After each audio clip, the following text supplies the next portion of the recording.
And good morning, good evening, good afternoon, and wherever you are.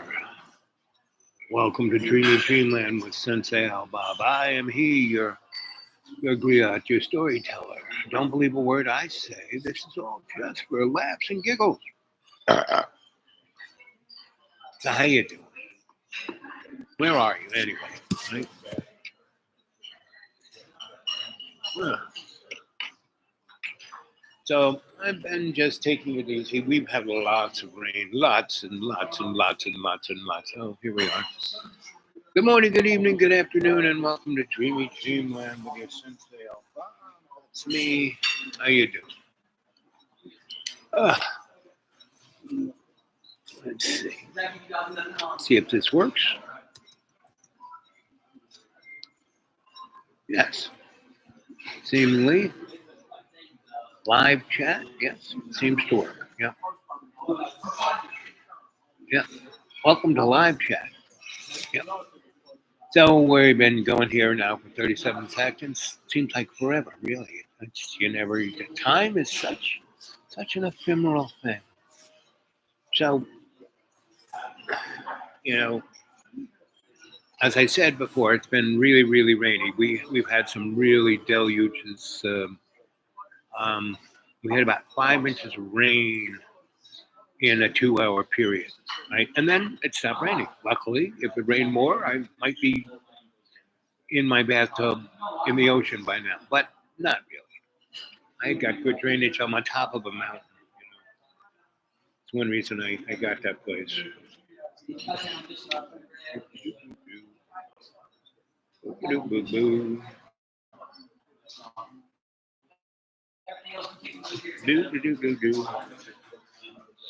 So you ready for this?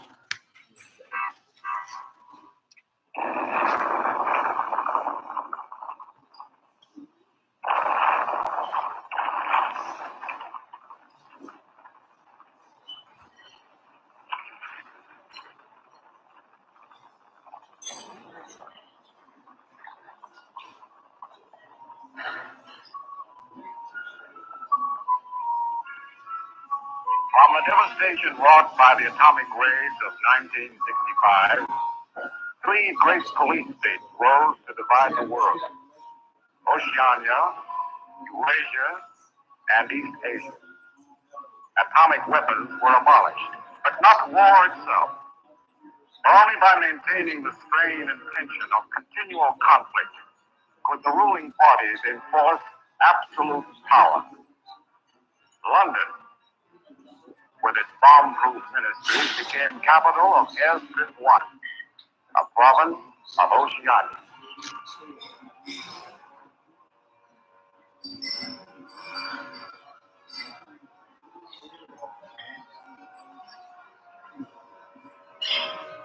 Take cover, everybody. Take cover, everybody. Special bulletin from the Ministry of Peace. Eurasian rocket bombs are approaching London. Take cover. Take cover, everybody.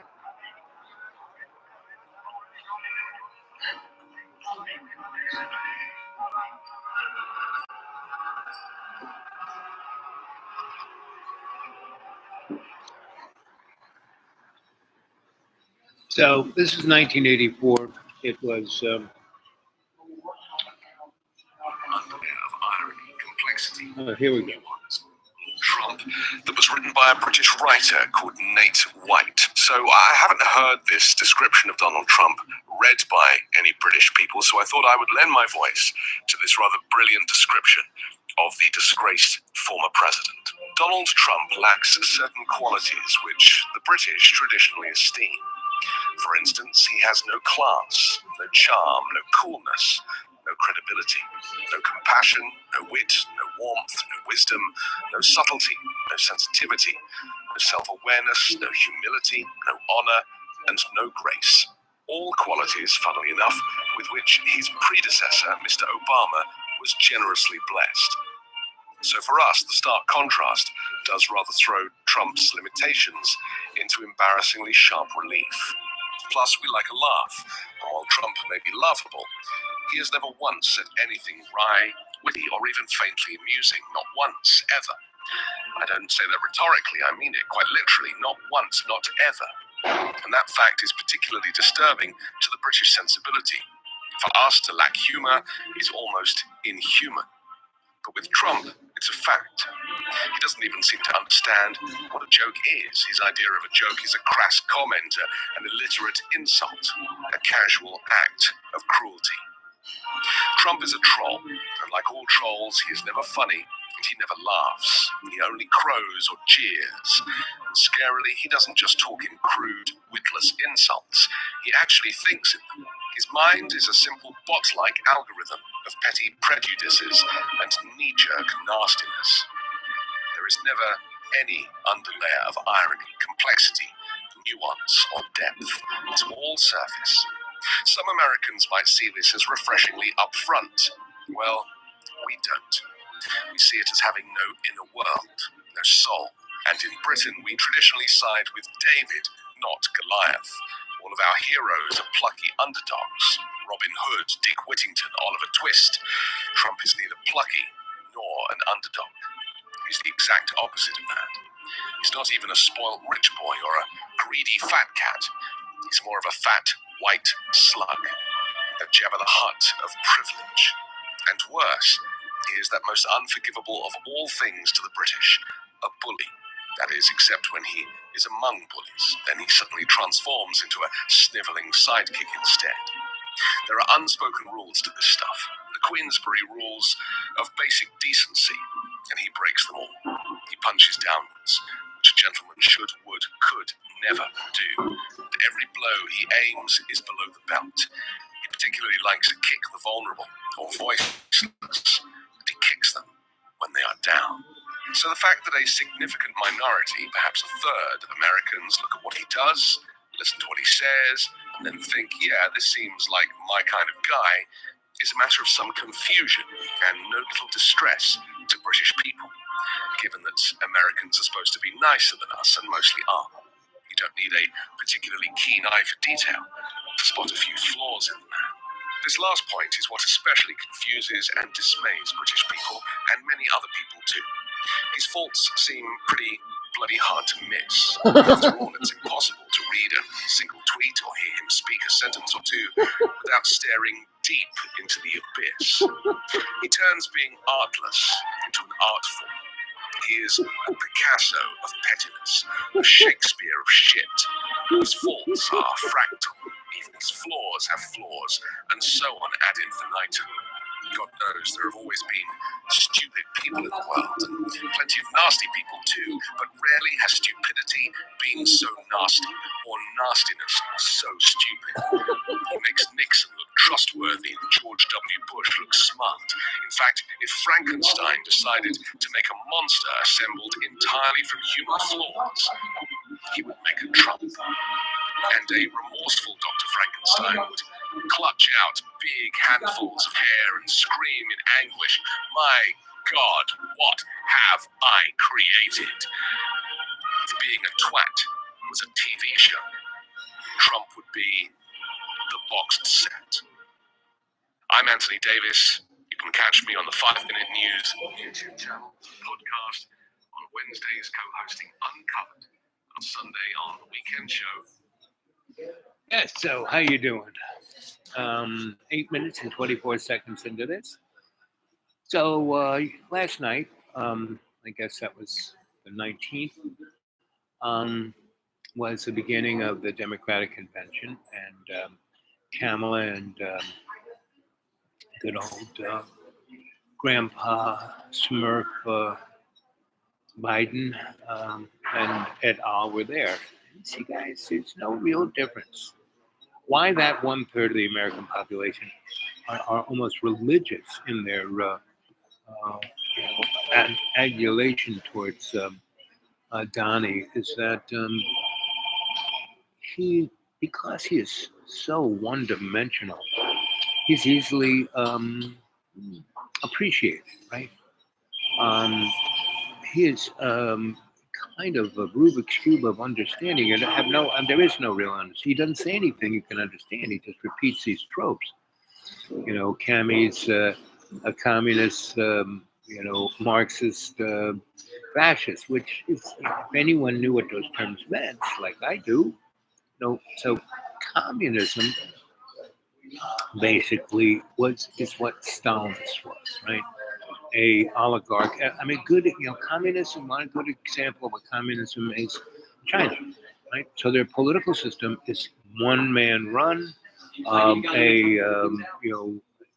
kind of stuck bureaucracy, and then the economic is semi prelay, meaning it's been set to do whatever you can do to make money for the state to have a bigger GDP every week, right? So that's what they've done for 30 years.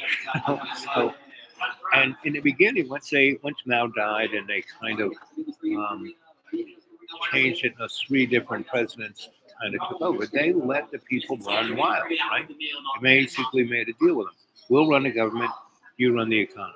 That is a basic line of communism, whereas socialism is like Europe. It's like um, the state kind of runs everything, lets people kind of do what they want to do in their private lives, and kind of, you know, allows freedom to express yourself, freedom to kind of, if you want to go do something, go do it. You succeed, that's great. If not, we got a job for you. We got your health care. We got a house.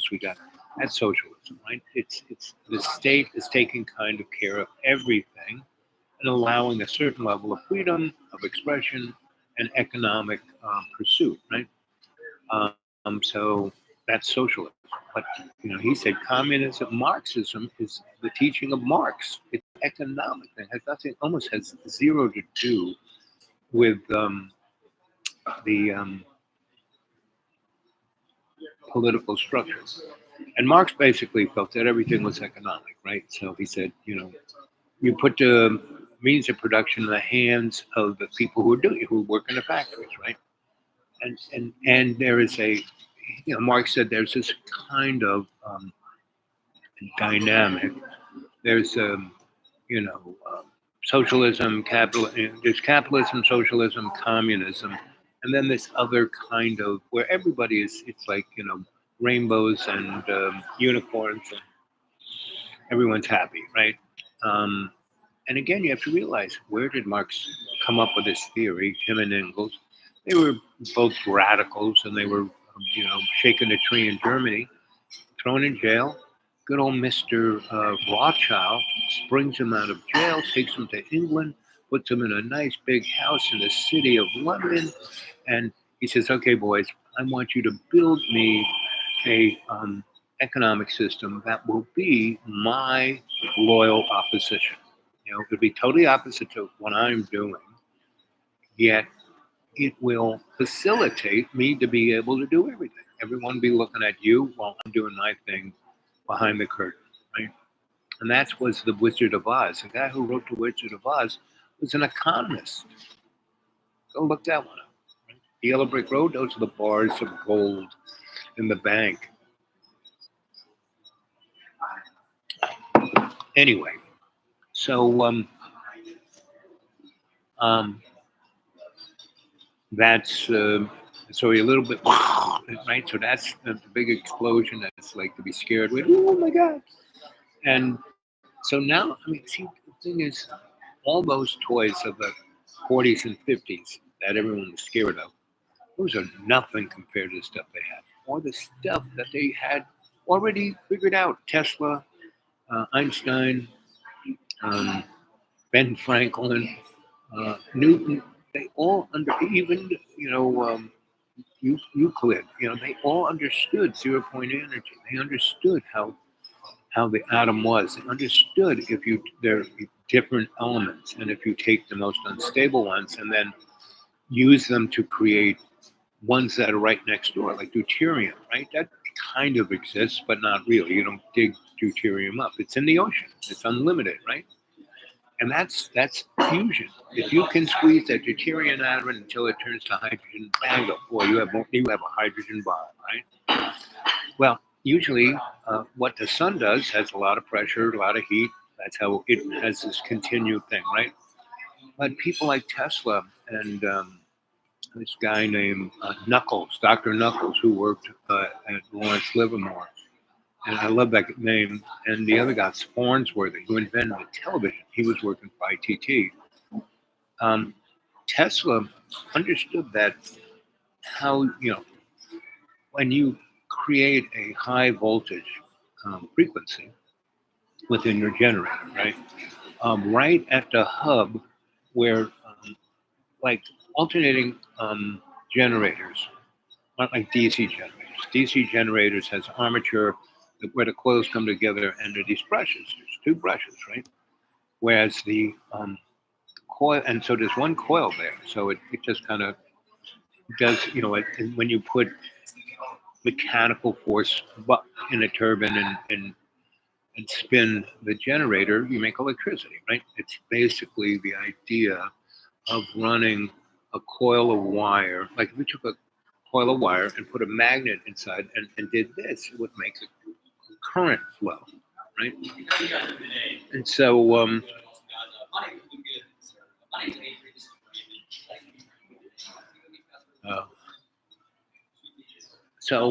anyway,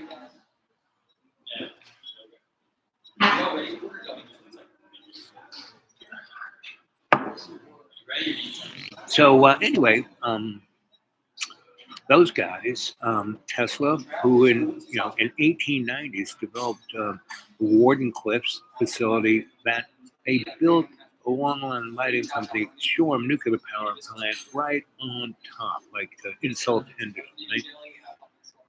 And so Tesla saw everything. He wanted all. He wanted every car. Why is the Tesla car called the Tesla car? Well, because the guys who started the company and designed the first Tesla used Tesla's alternating current induction motor, right? And once you get the thing spinning, it hardly takes any electricity to run. Number one. And they understood about Wardenclyffe's wireless transmission of electricity everywhere in the world without any resistance loss. And that's the only way electric car is going to work. Is it's got a little antenna and it's picking up the current and driving the car around. That way you never have to charge a battery. A battery in a car, the first car ever made, the first mobile that wasn't being drawn by a horse or an animal, wasn't steam, wasn't it wasn't a gasoline vehicle or a diesel vehicle. It was an electric vehicle in the 1870s, right? But the batteries were so inefficient. I mean, it worked and went around, it did okay. And that's why in factories from early on, like forklifts and things that move big, heavy things were electric. As it did, they weren't going to go miles and miles and miles. They had a lot of torque and they could drag or move or lift stuff. And that battery could be charged, overnight and work all day. But it wasn't going to be driving more than, you took it out of the factory and drove it down the road, it probably couldn't get any more than 20 miles. So the idea of a battery vehicle is really, so you have to go to these exotic batteries, which will now cause wars. I mean, that's what, Sierra Leone is, that place is worse than the Gaza Strip. The Gaza Strip has about 2 point something million people displaced. Sierra Leone has over 28 million. They say 8 million people, but it's really 28. They have a population of about 160 million. 28 million people have no place to go. And they're always right in the middle of a gunfight. The gunfight is between the army and the National Guard. And those two guys, who are the two generals, they were buddies. There was a oligarch who ran that place for about 30 years. The people had an uprising. The army said, we're going to side with the people. The guy left. They had interim government. And after about a year, when they were getting close to having a constitution and having a presidential election, the army decided, the two military forces, the National Guard and the army, decided to have a war. Right? They're both buddies. They said, we'll pretend we're shooting at each other, but we'll just kill all the people. And that's what's been going on in Sierra Leone. Same with Myanmar. Myanmar is another country where they're just dying like flies and starving, and it's just terrible, right? And any place in Africa, Nigeria, Darfur, any of the places that have resources, you're fighting war, right? And that's what's going on with the people who coined the phrase "from the river to the sea" were the Zionists in 1917. On the Balfour thing, but the Zionists were organized to take Israel. Um, because it was Palestine. They never called it Israel. Israel is a people, not a place. You gotta realize that. And again, good morning, good evening, good afternoon, and welcome to Dreamy Dreamland with Sensei Alba. Nobody's here now, and no one has been here yet. There will be a bunch of you guys watching it later. So, since nobody's making any comments, I want you to make comments in the comment section that are questions that I can answer, right? So I've thrown out a lot of stuff here and don't believe a word I say, right? Again, so last night was the first night of the Democratic Convention. And all this great stuff, so Donnie doesn't put out a single idea, because he's got his 2025, Heritage Foundation Gestapo ready to go as soon as he gets in. And if you watched, I didn't watch it, I listened to that and I recorded it off the radio. And I have this little thing on my phone that listens to people's speech and shows me the frequencies, right? When you say a word, what word goes up and what word goes down, and I can look at the emotional quality of what they're saying, right? So I can look, that's part of my shtick, part of my skill set for the last 50 years was being able to read people, to understand who and what they were, what their motivations were, where they were going with it, and how they were going to turn out. And in business, corporate business, that's a big advantage. If one group knows what the other guys are thinking, feeling, going to do, and they're going to do it because they can't help themselves. If you're a narcissist, you can't help yourself. If you're a sociopath, you can't help yourself, right? Psychopath can't help yourself. And basically every politician is either all three or one of or two of all the above, right? So it's really easy to see what's going on. Nobody really looks at it this way. I mean, there were a lot of people. I mean, I learned it. I didn't invent any of this, psychosocial cultural anthropology. I learned from Joseph Campbell, right? I learned from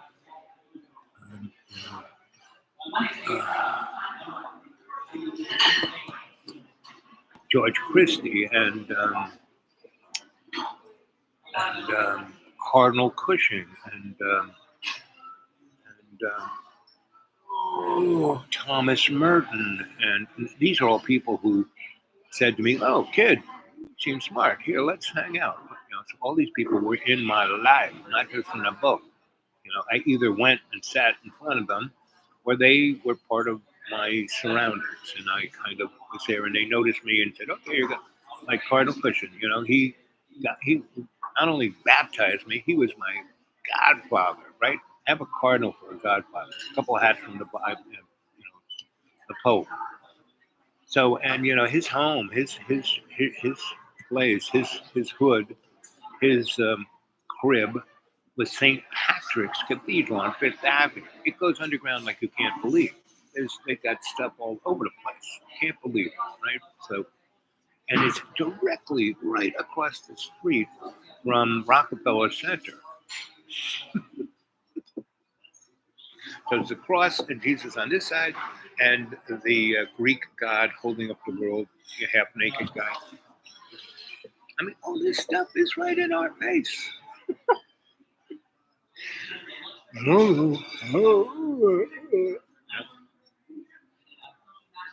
We got a clown like, I'm really a stable genius, really? And every place for the last 50 years where things went terribly wrong within the political structure of our country, Joe Biden was there. every place where, like when Bill Clinton destroyed whatever was left. You know, today, if you were to take Richard Nixon and what he did, Richard Nixon started EPA, you know, OSHA, you know, you know, like a whole bunch of things that protected, you know, built a safety net. Now, the safety net that LBJ, you know, the Great Society, no. What he was doing was building a gilded cage to put the poor and, you know, the black and brown, everybody but white people. But if you're a poor white person, you're going in the cage too. That was the Great Society.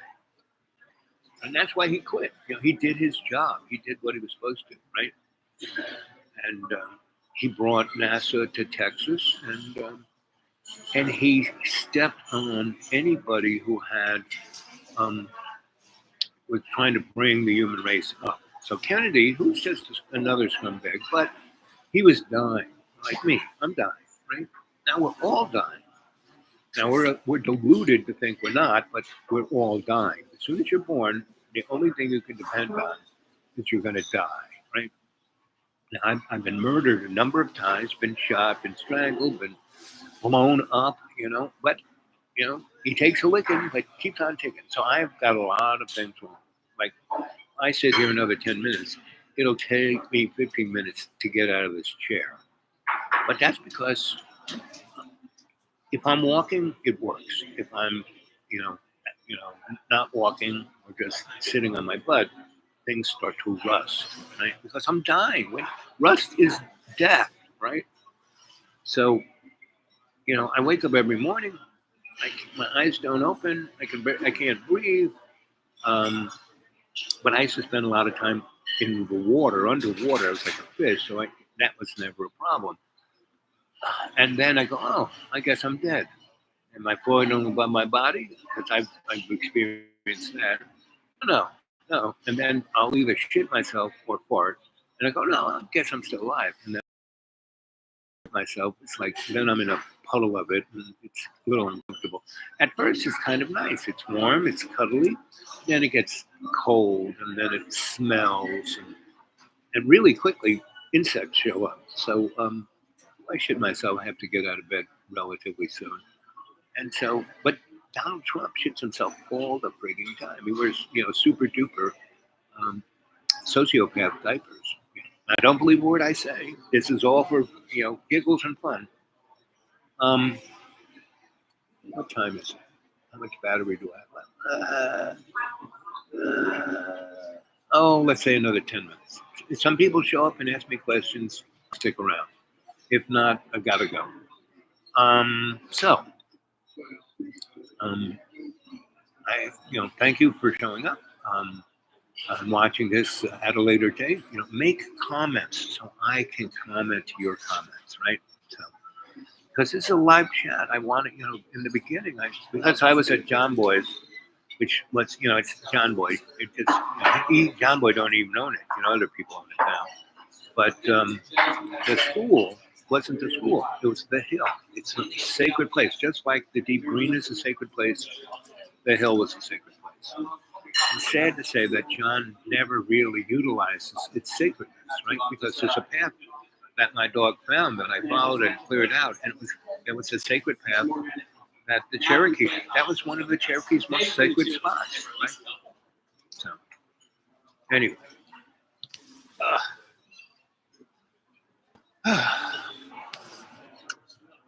you know, I'm gonna wait till it's 33. 3 is all the way across, right? That'll give me a few minutes to give you guys a chance to say something. So we are going to have an October surprise, right? Hence, so Donald is like freaking out.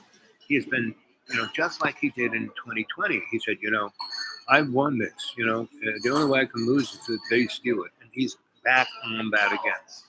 So he's got a third of the population. That's about 60 million people. That's a lot of people. Out of that 60 million people, there's probably 15 or maybe let's be 800,000 to 6 million who will get riled up, right? Because you got to realize in America, everyone is stupid and lazy. You know, not everyone, but pretty much everyone. Me, look at me. that 40% of the time I am stupid and lazy. The other 60, I know I'm God's tool and I'm there to, but make sandwiches, not a problem, God. Uh, do the dishes, no problem. Break the, okay, right? So 60%, God, I'm not even thinking about what I need to do because God's got me doing it, right? The other 40% time, I'm a chucklehead. I'm a moron. I'm, stupid and lazy. But that's okay. It's being stupid and lazy is there's a good side to that. By being stupid and lazy, it will basically even out your ability to survive. Because if you're stupid and lazy, you're just hanging back there, and when stuff happens, you're going, "Oh, look at that!" And you go back to sleep. And as long as it just happened on top, if it happens on top of you while you're being stupid and lazy, not a good thing. So anyway,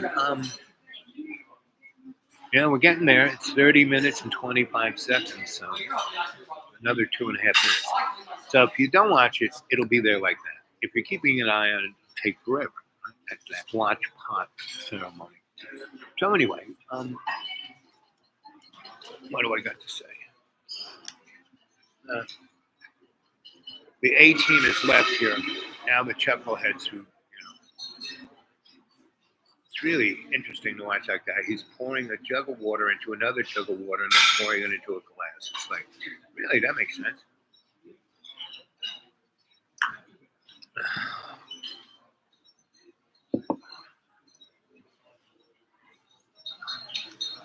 So the nice professional server who was taking care of me, she's gone.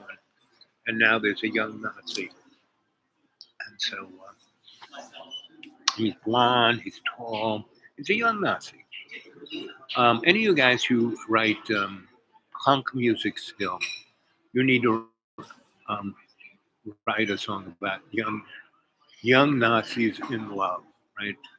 I think that'll be a bullet. 31 minutes and 40 seconds. So anyway,